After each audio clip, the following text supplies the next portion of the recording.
Imagine sending your absolute most elite soldiers into a hostile territory. I mean, you've armed them to the teeth, you've given them the best training possible, and you drop them in. Right, they're completely ready to go. Exactly. But there's this one fatal flaw. You gave them a map from like 20 years ago, and the enemy has actively rearranged the terrain. Yeah. And for decades, that has been the tragic, incredibly frustrating reality of fighting cancer. We could engineer immune cells to be these incredible killers, but once they got inside the tissue, we had absolutely no idea how they were navigating the physical space. It really is the ultimate blind spot in biology because, we've had CRISPR for a while now. Right, the genetic scalpel. Exactly. It's fantastic at telling us exactly what a specific gene does by, just knocking it out. Mm-hmm. And then recently, we developed spatial transcriptomics. Which is essentially like a cellular GPS map, right? Telling us where cells are actually sitting in a slice of living tissue. Yeah, precisely. But keeping them separate is a massive limitation. It's like having a list of ingredients for a wedding: cake flour, sugar, eggs. But absolutely no recipe telling you where those ingredients go or what order they get baked in. That is a perfect analogy. And combining them, like actually editing a gene and then watching in real time how that single edit alters the physical 3D architecture of a living, breathing tissue. People thought that was impossible, right? Oh, totally. It was considered nearly impossible. You just couldn't track the edited cells efficiently. Well, until now, welcome to today's deep dive. We are incredibly thrilled to have you with us today. Our mission for this deep dive is to explore an extraordinary breakthrough that finally allows us to map not just what our genes are doing, but exactly where they are doing it in three-dimensional space. Yeah, today we are dissecting a truly revolutionary platform called SPAC-seq. Which stands for Spatial CRISPR Screen Sequencing, right? You got it.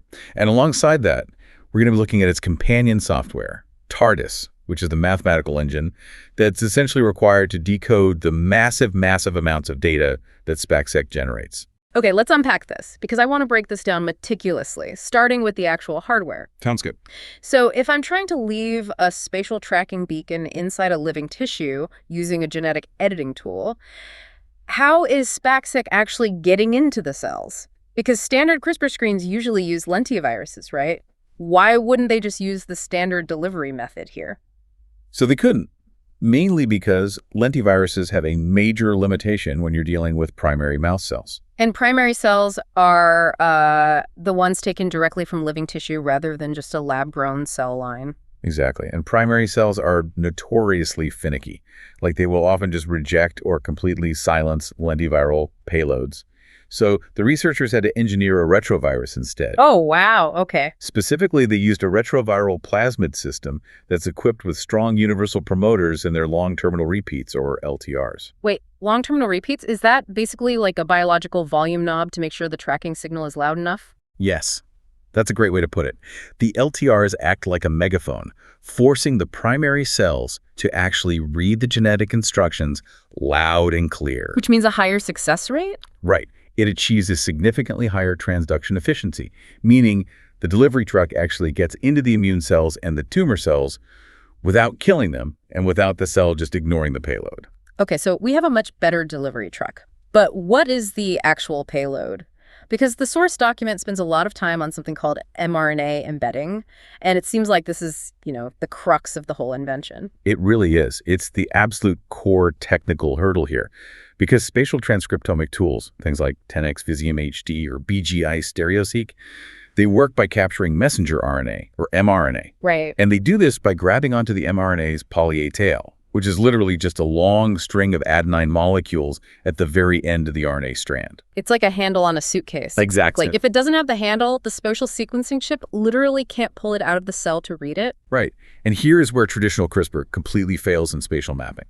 Because the guide RNAs used in CRISPR, the sgRNAs that tell the Cas9 enzyme where to cut, they're manufactured by an enzyme in the cell called RNA polymerase III. Okay. And RNA polymerase III is great at making short, precise RNA strands, but it does not add a poly-A tail. Oh, no. So it attaches no handle. None. So the guide RNA is just floating around naked, totally invisible to the spatial mapping chips. Exactly. So the SPAC-seq researchers did something incredibly clever to fix this.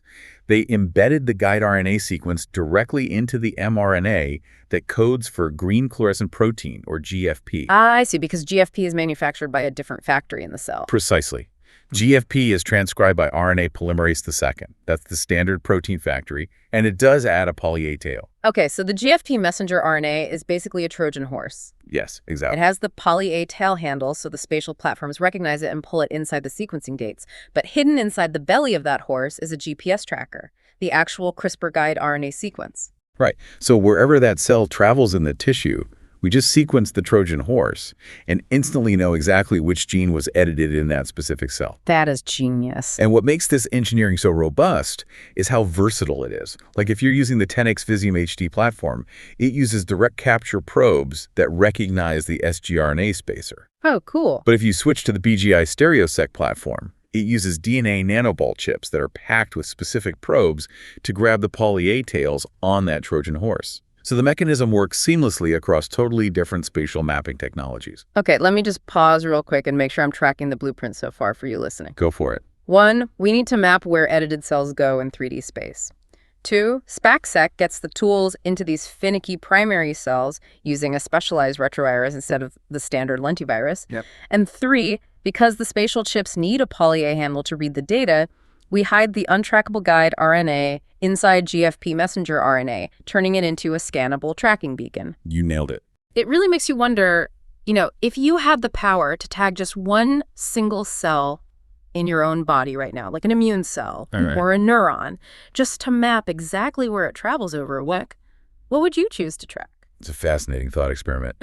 But scaling that up from one cell to millions reveals the next massive hurdle. Right, because you've now engineered the hardware to generate billions of spatial data points. Exactly. And looking at that raw data is basically like staring at TV static. Which brings us to the software. Yes. Generating all this incredible data is completely useless if we can't actually read it. Enter TARDIS. TARDIS, yeah. Which stands for the Target Prioritization Toolkit for Perturbation Data in Spatial Omics. I mean, I have to assume that acronym is a deliberate nod to Doctor Who navigating space and time. Oh, definitely. But why do we need a brand new mathematical algorithm here? Don't we already have software that maps spatial transcriptomics? Well, we do, but normal spatial software just tells you where a cell is. TARDIS has to tell you why it's there. Specifically relating its location back to the gene that was edited. To do this, TARDIS operates in two fundamentally different mathematical modes. There's global mode and local mode. Okay. Let's start with global mode, which basically analyzes the entire tissue section all at once. It relies on a mathematical concept called KL divergence, or Kullback-Leibler divergence. Okay, I definitely need you to unpack KL divergence. What is that actually measuring when we're looking at a piece of cancer tissue? So in statistics, KL divergence measures how one probability distribution differs from a reference distribution. Okay. In the context of TARDIS, our reference is the control cells, so cells where no genes were edited at all.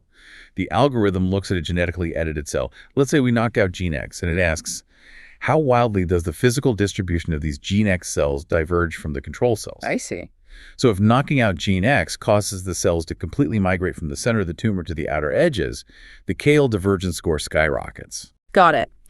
So global mode is essentially looking at a satellite map of a country to see if a massive population migrated from the East Coast to the West Coast. Yes.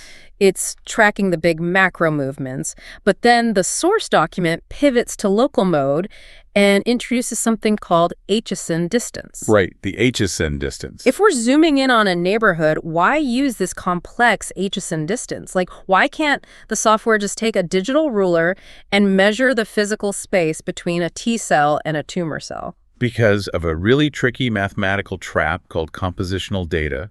In local mode, TARDIS is looking at specific tiny microenvironments called niches, and it's analyzing the proportions of cells in that niche. Okay, proportions. Let's say a local neighborhood is exactly 30% T cells, 30% macrophages, and 40% tumor cells. That's 100% of the space. Makes sense. Now, imagine a genetic edit causes all the T cells to completely die off. Suddenly, the macrophages make up over 40% of the space. Oh, wait. Even if no new macrophages actually moved into the neighborhood, the pie just got smaller, so their slice artificially looks bigger. Exactly. That's the trap. If you use standard Euclidean distance, your digital ruler, the math gets completely fooled. Oh. It assumes the variables are independent, but compositional data variables are dependent. They always have to sum to 1 or 100%. That is wild. So how does HSN distance fix it? Aegis and distance solves this trap using a center log ratio transformation. It lets TARDIS calculate if a genetic edit actually caused a specific cell type to swarm a neighborhood without being tricked by the changing proportions of the cells dying or multiplying around it. That is just brilliant data science. It filters out the mathematical optical illusions. Totally. And there's one more layer to TARDIS, right? Bottom-up clonal merging using DB-scan? Yes, DB-scan. That stands for density-based spatial clustering of applications with noise. So as tumor cells multiply, they don't just spread evenly, right? They form tight physical clusters or clones. Right. DBS scans the spatial map, identifies the random scattered cells, which it considers the noise, and just filters them out. Okay. Then it mathematically groups the dense, spatially clustered cells together into functional biological units. Oh, so it bridges the pure math with the actual meat of the tumor. What's fascinating here is how seamlessly the math directly translates to these physical biological communities. Yeah, that's amazing. Okay, trapping our progress here with a quick recap. TARDIS is the computational translator. Yep. Global mode uses KL divergence to track massive tissue-wide migrations. Local mode zooms in, using HSN distance to measure specific neighborhood interactions without being fooled by shifting percentages. Fire on. And DBS-scan groups the dense tumor clones together so we can study them as units.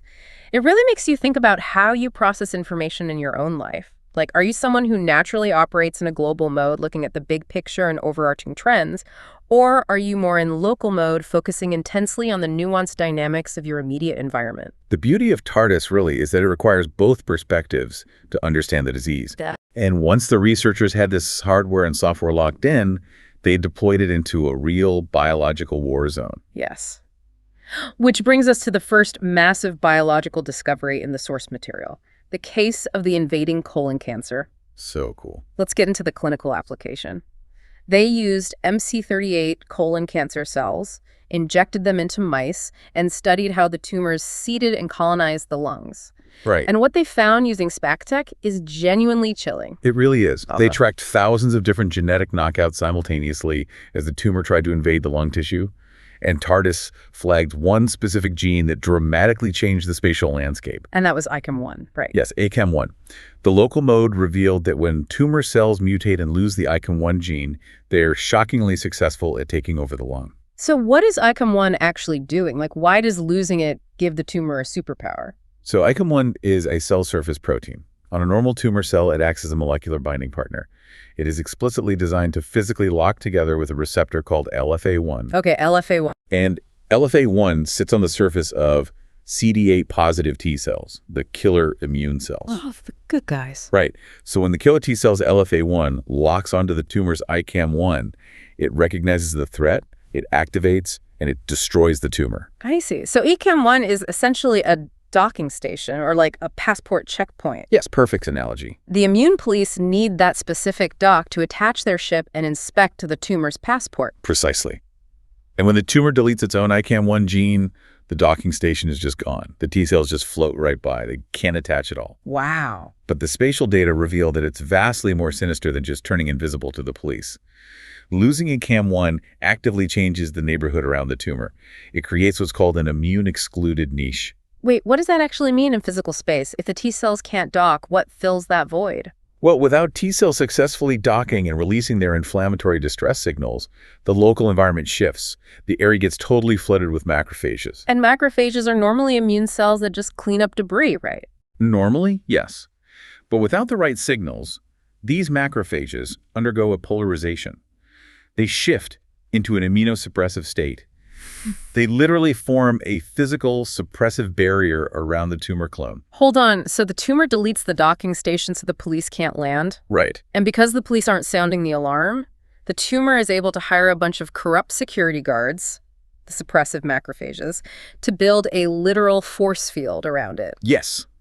It completely manipulates the surrounding tissue to build its own fortress, and it's all triggered by the deletion of one single gene, ACAM1. That is terrifying. We've theorized about these force fields for years in oncology, but SPAC-seq allows us to actually watch it happen in high-resolution 3D. Unbelievable. Let me synthesize this battle strategy for our listeners. Please do. The tumor drops the ACAM1 gene, which means the killer T cells' LFA1 receptors have nowhere to dock. Because they can't dock, The tumor recruits suppressive macrophages to build an immune-excluded force field, allowing the cancer to spread completely unchecked in the lungs. It poses a massive question for anyone designing immunotherapies, right?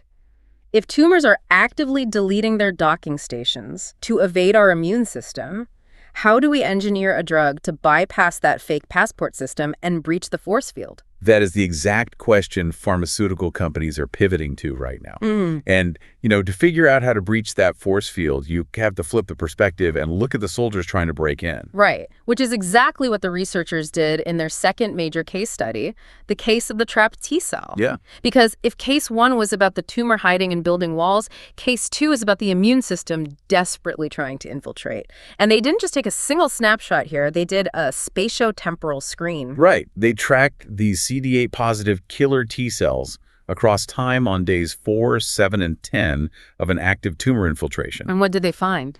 They found 2 incredibly distinct mechanisms that trap or guide these T cells, and it's totally dependent on the genes that T cells are expressing. Okay, let's hear the first one. The first mechanism involves a receptor on the T cell called CD44. When researchers knocked out CD44, the T cell's spatial location within the tumor changed drastically. Why? What is CD44 interacting with? Normally, the CD44 receptor on the T cell binds to a protein called SPP1, or osteopontin. And guess where SPP1 comes from? I have no idea. It is highly secreted by those exact same corrupt suppressive macrophages we just talked about. Oh, wow. So the macrophages are laying down molecular flypaper. Exactly. Or like quicksand. The macrophages pump out this SPP1 quicksand, and when the T cell marches toward the tumor, its CD44 boots step right in it. They get physically stuck. That's exactly what's happening. And the source notes this trapping leads to exhaustion. But biologically speaking, what does exhaustion actually mean for a cell? Like, it's not just sleepy. No, exhaustion isn't just a cell getting tired. It is a very specific pathological state. When a T cell is trapped in that SPP1 quicksand, it is subjected to chronic continuous signaling from the tumor environment. But it's physically restrained from reaching its target to actually kill it. So it's just stuck there getting yelled at by the tumor. Right. And in response to this endless futile stimulation, the T cell's internal programming fundamentally shifts. It loses its effector functions, basically its weapons power down, and it actively upregulates inhibitory receptors. So it turns itself off. Yes. It essentially forces itself into a dormant dysfunctional state just to survive the chronic stress. SPAC-seq proved that the CD44 receptor is the primary vulnerability that pulls them into that quicksand. That is deeply frustrating, but incredible to finally understand on a spatial level. But you mentioned a second mechanism. Some T cells weren't getting caught in the quicksand, they were just getting totally lost in the stroma. Yes, and this is perhaps the most profound discovery in the whole paper. The researchers mapped what they call an exclusive gene pair required for navigation. Okay, an exclusive gene pair. It involves a transcription factor called BIL40 and a chemokine receptor called CXIR4. Those are some dense names. Let's break them down. A transcription factor is essentially a master switch inside the cell that turns other genes on or off. Bulycarine normally turns on CXR4. Got it. And CXIR4 acts as a chemical sensor. It is looking for a chemical trail called CXCL12, which is broadcast heavily from deep inside the tumor parenchyma, which is the dense core of the cancer. Oh, I see. So the CXCL12 coming from the tumor core is like a distress beacon or a radio broadcast. Yeah. And the CXR4 on the surface of the T cell is the radio antenna required to pick up that specific broadcast. Right. And the BL40 gene is the internal software that actually powers on the antenna. That is an excellent way to conceptualize it. So think about what happens if a T cell has a mutation and it lacks the BL40 gene. Well, the software is missing, so the CXCR4 antenna never deploys. Exactly. Which means the T cell is completely deaf to the CXCL12 radio broadcast. It's basically driving into a war zone entirely blind. Exactly. TARDIS showed this happening in real time. T cells lacking BIL40 never made it into the tumor core. Instead, they just wandered aimlessly and got permanently trapped in the fibrotic stroma, which is that dense, scar-like tissue on the absolute outer periphery of the tumor. Wow. They were technically inside the mass, but spatially useless. If we connect this to the bigger picture, this is huge. It really feels like a massive paradigm shift for how we approach cancer treatment. Like, we spend billions of dollars engineering our CAR-T cells and pumping patients full of these aggressive immune cells, just hoping for the best. Right, and this research proves that an armed soldier is entirely useless if they don't have a map. Exactly. For years, immunotherapy has focused purely on arming the T cells, making them more lethal. SPAC-seq shows us that we must also program their internal GPS.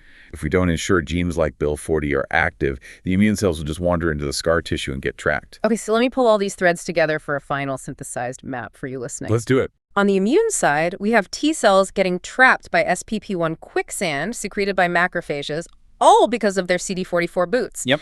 And separately, these T cells absolutely require the BIL40 software to activate their CXCR4 antennas, because without it, they can't follow the CXCL12 radio signal into the tumor core. Perfectly summarized. It really forces you to ask, if you were the genetic engineer programming a T cell tomorrow, what specific GPS instructions and defense mechanisms would you upload to help it navigate that hostile geography? It fundamentally changes how you view the body, doesn't it? It's not just a soup of chemicals. It is an incredibly complex, spatially organized city with neighborhoods, force fields, and radio signals. It really does. So looking at everything we've unpacked today, from optimized retroviruses and mRNA Trojan horses to the mathematical wizardry of aegis and distance, what is the ultimate takeaway for the listener today? I think the takeaway is that SPAC-seq and TARDIS have finally given us a high-resolution, three-dimensional blueprint of disease. We aren't just looking at a jumbled list of ingredients anymore. We have the complete recipe. We can physically see how a tumor deleting a single gene recruits a wall of corrupt macrophages. We can watch how a missing piece of genetic software leaves a killer T cell wandering blind in a molecular desert. It's just wild to think about. It is. And this research clears the path for an entirely new generation of therapies. We are moving toward treatments that don't just give immune cells a bigger weapon, but actually hand them a compass, a map, and the exact coordinates of the enemy. Which brings me to a final thought for you to chew on as we wrap up. Yeah. If we now have the technological capability through tools like SPAC-seq to flawlessly read the spatial rules of how genes tell cells exactly where to sit, who to talk to, and what to build, how long will it be before we can start actually writing those rules ourselves? Oh, man. That's the dream. Could we eventually use this precise spatial programming to instruct a slurry of stem cells to grow an entire fully functioning replacement organ from scratch, simply by feeding them the right three-dimensional genetic blueprint? It's definitely where the field is heading. The biological map isn't just flat anymore. It's been fully upgraded to 3D. Keep exploring the physical space of the biology around you. Thanks for joining us on this deep dive.